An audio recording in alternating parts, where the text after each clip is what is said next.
সকালে উঠি যখন যাও না বাচ্চা, আমার জন্য সিগারেটটা নিয়েছো না তোমার পয়সা থেকে? খুব চাই তো, খুব চাই, পরে দিও যাও। আমি পয়সা পাবো কোত্থেকে? আমি কি রোজগার করি? কেন এ মাসে মাইনে পাওনি? মাইনে? আমি কেন মাইনে পাবো? আমি কি তোমাদের বাড়িতে চাকর নেই? সে চাকর না, বাজার তো করতে যাবো, সেখান থেকে টাকাটা সিগারেটটা সারা না দাদা, যাও না সেই পয়সাটা থেকে নিয়ে এসো না সিগারেটটা। ছিলামের নেকটা চইতেন না। খবরদার গালাগালি দেবে না বলতেছি। তুমি আমার গুরুজন, আমার দাদা হয়ে আমারে বেটা বেটা বলতেছো। সবার আমার সে বয়সে ছোট, আমার ছোটি জুতো তুলে মারতেছিল। তোমরা বড় ছোট কোনো মর্যাদা রাখো না, আর আমি তোমাদের ভাই বলে মান্যি করি। তোমরা আমার অহরহ গালিগালাজ করতেছো, হেনস্থা করতেছো। বাবা তুই যা এবারে এই ভাই ভাই করে বিশাল ভাব চাইবে দেখতে হচ্ছে। কি হয়েছে? কি আবার হবে? এই পেঁচো মাথায় অনেক রকম পেট খেয়ে দেখছি। এখানে ভাইনে পাইনা বলে নিজের অধিকার বাড়াতে চাই। তা বলি এইসব বুদ্ধিওয়ালা কেউ লোক না রেখে একটা রেগুলার মাইনে করা চাকর রাখাই ভালো। People are dangerous. First get a job and then talk about keeping a regular service. Regular মাইনেটা দেবে কে? নিজে তো 5-6 বছর ধরে ইররেগুলারই হাত খরচা দিয়ে যাচ্ছে। কি করে যে সংসারটা চলছে সে খবর রাখো। বলি আপনি পেঁচোর সামনে আমাকে উল্টো পাল্টা কথা বলছেন? ওসব ফিল্মের গল্প লেগে গেলে কিছু রোজগার করো। দিন না সে চাকরি ছুটিয়ে সে বাকি আছে।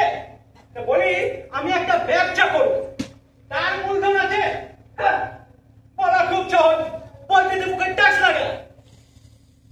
ঠিক আছে আমি আপনার কাছে কোনো হাত খরচা চাই না, রোজগার কর। কি হলো কি? তুমি আমার দাঁড়িয়ে দাঁড়িয়ে এরকম ঘুমাচ্ছ কেন? আপনি আমার দেশে পাঠায় না, আমি এখানে থাকবো না। কি হলো খুলে বলো না। কি মনটা গালাগালি করেছে? দুজন দুটো কথা বললে তুমি সইতে পারো না? খবর আমারে অতি দুটো তুলে মারতেই ছিল।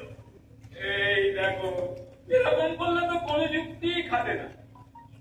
তোমার চেয়ে বয়সে ছোট, কম বছর যদি কোনো কিছু করেই ফেলে তুমি তো একটু মানিয়ে গুছিয়ে চলবে নাকি? দেখো বাবা মাঝি গোপাল, এই যে তোমাকে দেশ থেকে ট্রেন ভাড়া করে নিয়ে এলো, 4 মাস বসিয়ে বসিয়ে খাল, একজোড়া কাপড়ও কিনে দিল। কেন বলো? না ভাবলাম কায়েতের ছেলে যদি কোনো হিললে করে দিতে পারে। তুমি বলেছিলে দোকান করে দেবে, আমি বলেছিলাম দেবো। কিন্তু এই 4 মাসে তো তুমি প্রমাণ করতে পারলে না তুমি একটা দোকান চালাবার উপযুক্ত হয়েছে। ভাবো গোপাল, ভালো করে ভাবো।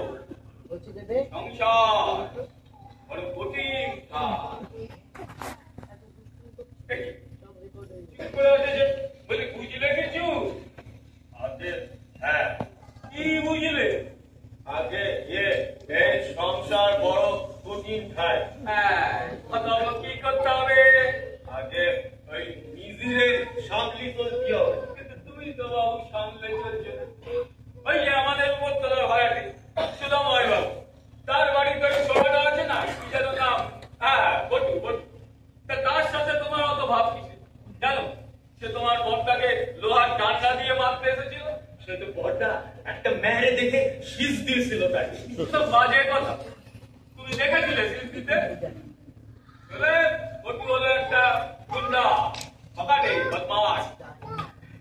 বেশে মজায় বটুদা আমার খুব ভালোবাসে। তবেই হয়েছে পাতি গোপাল, ওসব ভালোবাসা হলো ভূতের ভালোবাসা। আস্তে আস্তে একেবারে ঘরে চেপে বসে।